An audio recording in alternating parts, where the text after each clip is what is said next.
on 12 News, the case of the disappearing Monarch butterfly. Fewer than ever they've counted before in 20 years. What a Brooklyn Park man is doing to get them to reappear. Plus, law enforcement agencies team up and allow our photographer to tag along on a special door-to-door mission. But first, a major mess in Brooklyn Center. It's bad because it makes the kids not feel safe. 12 News starts right now. The Brooklyn Center Little League is trying to regroup after vandals damaged a concession stand. 12 News reporter Sonia Goins has more on the damage that has left many shocked and upset. Really, when I got here and looked in the door, I was in shock. Blade Bush has been a part of the Brooklyn Center Little League for many years. I was very upset. I was very upset. I could not believe it. He says he's never seen anything like this. I've been doing this for a long time, and my kids have been through here for a long time, and like I said, it's pretty heartbreaking when you see something like this. Police say whoever did this broke into the concession stand sometime Monday night. Somebody broke in with a cheater bar or something like that. They first tried to get in through an air conditioner unit, and when that didn't work, they broke the locks on the door. I don't believe that this was the way to get in, so they came back here and really tore it up with a crowbar or a cheater bar. The vandals didn't get away with any money, but they did leave behind a major mess. Opened up the freezers, took everything out, threw it around. They took all the drinks out of the drink machine, threw it all over the place. They also broke into the tool shed. Definitely vandalized the lawnmower, cut the spark plug wires so that it couldn't be run. The vandals did more than damage the building. They also hurt the young players that use this field. It's bad because it makes the kids not feel safe because they really like playing here. And then I went upstairs and I saw trophies just smashed and ribbons smashed. There was a lot. It was really messy. It's going to take thousands of dollars to repair the damage, something parent volunteers say they don't have. We do this for the kids, so they took this away from the kids. And it's gone. And that, to get it back is going to take a lot. In Brooklyn Center, Sonia Goins, 12 News. There are no suspects in custody. Police say the damage is about $5,000. If you have any information, call Crime Stoppers at 503-3115. A fund to help with repairs has also been set up at TCF Bank in Brooklyn Center. Hennepin County hopes to relieve safety issues at an intersection near Rogers High School that's become a lot busier lately. County highway officials say the intersection of Highway 101 and 141st Avenue has seen increased traffic after MnDOT built a bridge from I-94 leading to Highway 101. Rebuilding the intersection is expected to cost $22 million, and work is expected to begin next spring. Got a warrant with your name on it? The Hennepin County Sheriff's Office is looking for you. More than a dozen law enforcement agencies, including Brooklyn Park Police, joined forces Wednesday, going door to door to find domestic violence offenders. Sheriff's Office, got a warrant? Hennepin County Sheriff's deputies are at the door with a clear mission. There may be one stop, maybe two stops. They may hit 3, 4, 5. Following the trail until they find the individual that's wanted on the outstanding warrant. Teams of deputies and officers are fanning out all around the county, heading to homes and workplaces, looking for 300 domestic violence offenders with outstanding warrants. In some cases, they may have violated their conditions of probation or parole. In some cases, they may have just ignored the court's orders to come before them. Either way, they're going to go to jail. Hennepin County has around 18,000 offenders with outstanding warrants. This sweep, though, is focused on domestic violence abusers, since cases often go up during the summer months when kids are home and tensions run high. It's a matter of safety for families, and it takes a team of law enforcement, advocates, and prosecutors to crack down on the problem. If the police don't make an arrest, we don't have that opportunity to intervene. If a prosecutor isn't aggressive about prosecuting, we know that victims may not be concerned about that past assault. They're worried about the next one. The sheriff is asking those with active warrants to turn themselves in to avoid being arrested at home or in the workplace. The sheriff's office reports because of the warrant sweep, double the number of phone calls came in from offenders checking to see if they had a warrant or find out how to clear it. Maple Grove has approved initial plans for a luxury senior living complex. The $34 million project would be located at the southeast corner of Main Street and Weaver Lake Road. That's near Lifetime Fitness and a number of other housing developments. City staff calls the design of the building exceptional, with a mixture of brick, stone, and glass. The developer also has future plans for additional senior living apartments at that site. The idea of building a hotel on Brooklyn Park's Edinburgh golf course is still alive. A Kansas-based company first proposed the idea 3 years ago. Now the Brooklyn Park Economic Development Authority renewed a preliminary development agreement with the company. City officials are hoping the improving economy and more available financing will help attract a hotel franchise to build at the golf course. Under the latest agreement, construction could begin by November of 2014. Your air conditioner may be running nonstop during this heat wave, but Xcel Energy says its electrical system is up to the challenge. The record for electricity usage was set 2 years ago in July. Xcel Energy officials say power usage is up this week, but not as much as that 2011 record. The company is also offering ideas on how to keep cool without spending a fortune. Start with adding fans to your home, even if it's air conditioned. Fans add a wind chill effect and cost only about 30 cents a month to run.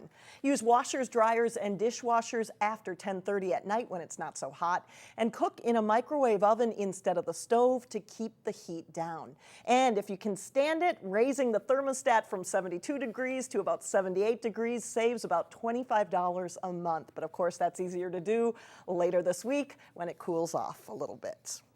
Well, summer is usually a time to see the plants, animals, and insects that sat dormant during those cold winter months. But one thing people won't see much of this year is the monarch butterfly. 12 News reporter Delane Cleveland shows us why and introduces us to a Brooklyn Park man who's trying to help. There's a little path that takes you out to the trail. Dave Kust is a lover of nature. They like full sun.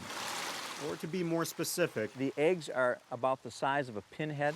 he's a lover of monarch butterflies. Oh, that's right. Everything from the shirt on his back This is a book called Biology and Conservation. to books in his home He should have painted a few monarchs up here. to the painting in his living room of a place he visited in Mexico. We were able to mirror the migration, really, of the monarchs, and we traveled down here. Are related in some way to the monarch butterfly. I got really, I think, connected to the monarch community. Yet the orange and black insect that's the focus of his passion is a rare sight these days, due in large part to cold weather in the southern U.S. that prevented the butterflies from laying eggs, Pretty scarce pickings. essentially killing off populations. Fewer than ever they've counted before in 20 years. That's where the milkweed plant comes in. Here we've got such beautiful stalks of milkweed. Situated in bushels around the fourth grade teacher's Brooklyn Park yard, You see that milky white substance there. the milkweed plant serves as not only the butterfly's food, Prime eating right now. So it is really a shame that we cannot feed them this. but the place where the monarch chooses to lay her eggs. They typically like the underside of leaves to lay their eggs, and oftentimes that's where you'll find the caterpillars or the larvae. However, at this point in mid-July, Kust has yet to come across his first monarch or monarch egg. No, look at that bear. Despite the disappointment, Try to maintain this habitat or promote it. the monarch does need milkweed to survive as they migrate. This is their host plant. So these are Kust key. wants to encourage people to Keep the add the life plant cycle. to their gardens and help grow the butterfly population. So yeah, the more milkweed we can give them and provide the adults who are breeding to lay their eggs, that's huge. In Brooklyn Park, Delane Cleveland, 12 News. And for more information on how to preserve the monarch population, you can go to our website, 12.tv. Still ahead, strategic ways of enjoying dinner out with the family. Listen to this. Reporter Shannon Slatton has some tips on how kids can eat free. Then later in sports, Champlin Park rallies on a hot night in American Legion baseball. But first, it's your AccuWeather forecast.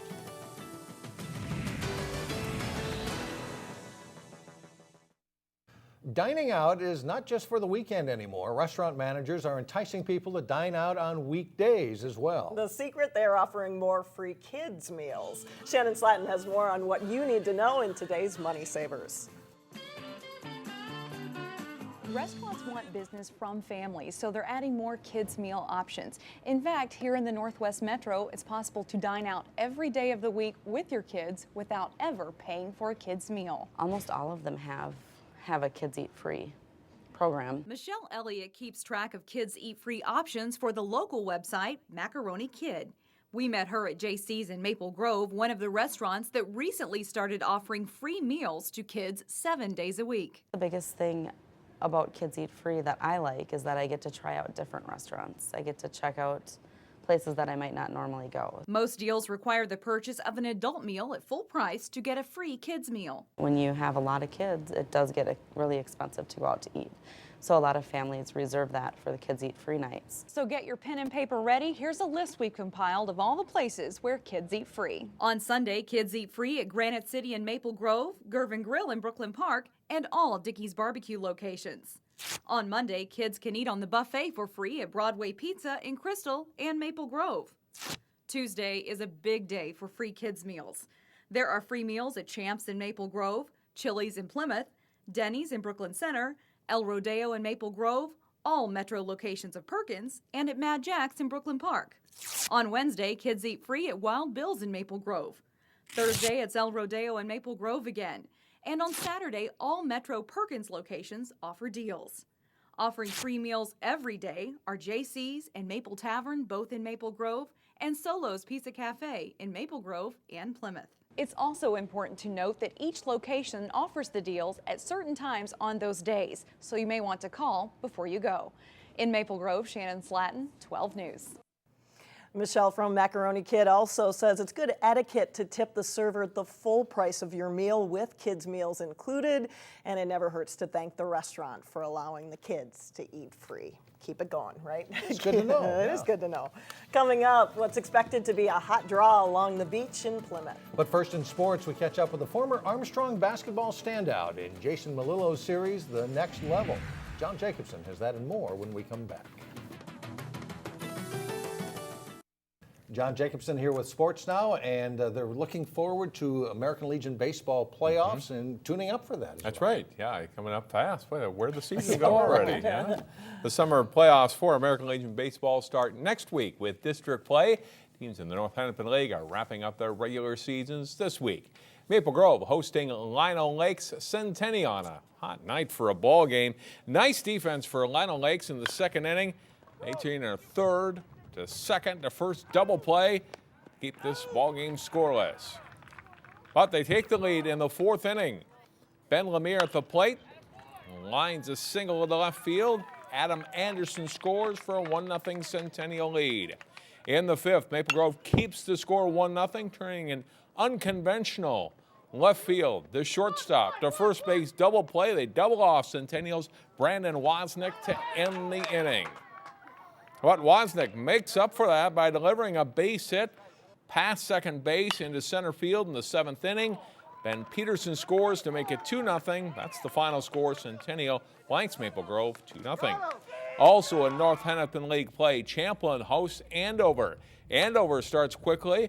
Tyler Tomberin with a base hit up the middle. Kane Rule scores. Then Derek Walton sends a grounder through the hole on the left side. It plays Quinahan as Andover gets 3 runs in the top of the first inning. The Rebels chip away, bottom of the second. Tanner Crystal's base hit to left center, scores Trevor Kaminsky. To the bottom of the fourth inning, Calvin Spencer up. He knocks in Kip Youngquist with Champlin's second run of the game. Bottom of the fifth inning, Andover up 4-2 until the Rebels put together a big rally. Crystal's base hit to left, scores Kaminsky and ties the game at 4. And then after taking the lead on an infield hit, Brady Soderstrom rips a line drive the other way. Crystal scores. Champlin gets 5 runs in the inning, and they lead 7-4. Brandon Rushmeyer comes on in the 7th. He works a 1-2-3 inning, and Champlin Park takes the game 7-4. Well, the whole focusing through adversity thing has become an overused cliche in sports. But for St. Cloud State senior and Armstrong High School graduate Damarius Cruz, the cliche fits. We catch up with Cruz on this week's The Next Level. Damarius Cruz has endured 4 surgeries on his left knee since high school. It's a blessing that I'm back on the court. I'm playing now. Last year was my first full season in St. Cloud, and I had a great time. It was a great season for us. Cruz started his collegiate career at Minnesota Crookston, but transferred to St. Cloud after 1 year. Then came the injuries, the surgeries, the rehab. Through it all, Cruz admits he did consider giving up basketball. I did consider it at one point, but just my drive for the game and how much I love this game, I couldn't hang it up. A lot of times I went to my coach and he said to me, I don't know if it's a good idea for you to come back, but it's up to you. We would love to have you on the team. and I just told him straight up I would love to play. I don't want to hang it up yet.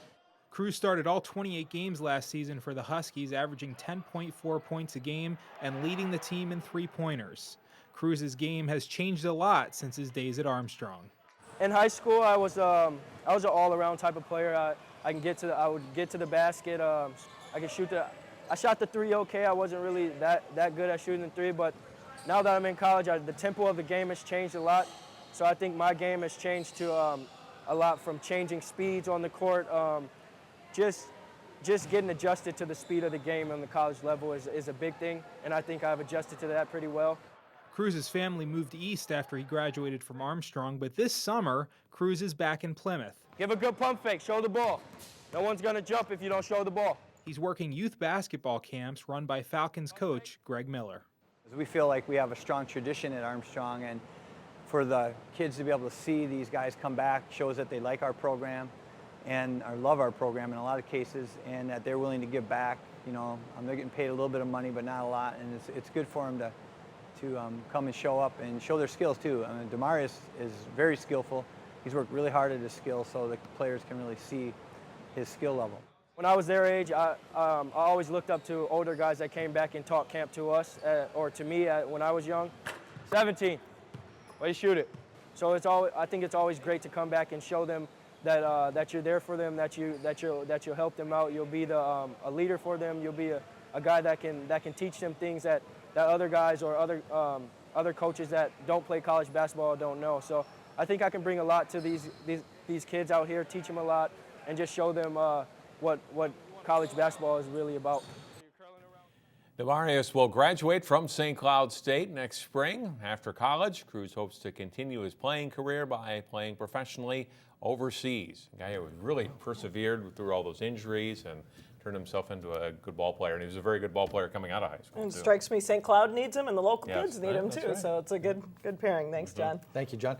Still ahead, one impressive balancing act in Plymouth. It's a thrilling reason to take to the lake when we come back. And finally, it's a good way to show off and cool off all at the same time. The Shockwaves water ski stunt team will be showing their stuff on Parker's Lake in Plymouth tonight. That's Wednesday night and again in August. The group is from Prior Lake and has more than 180 members. Look for a fun evening of dancing on the shore and high-flying jumps and humid pyramids like that one on the water. The show starts at 7. It's free and open to the public, but get there early as seating is limited. Look at that. How do they learn to do that? A lot of fun to watch. I used to go to those when I was a kid. That's it for now. Thanks for joining us, everyone. We'll see you back here tomorrow.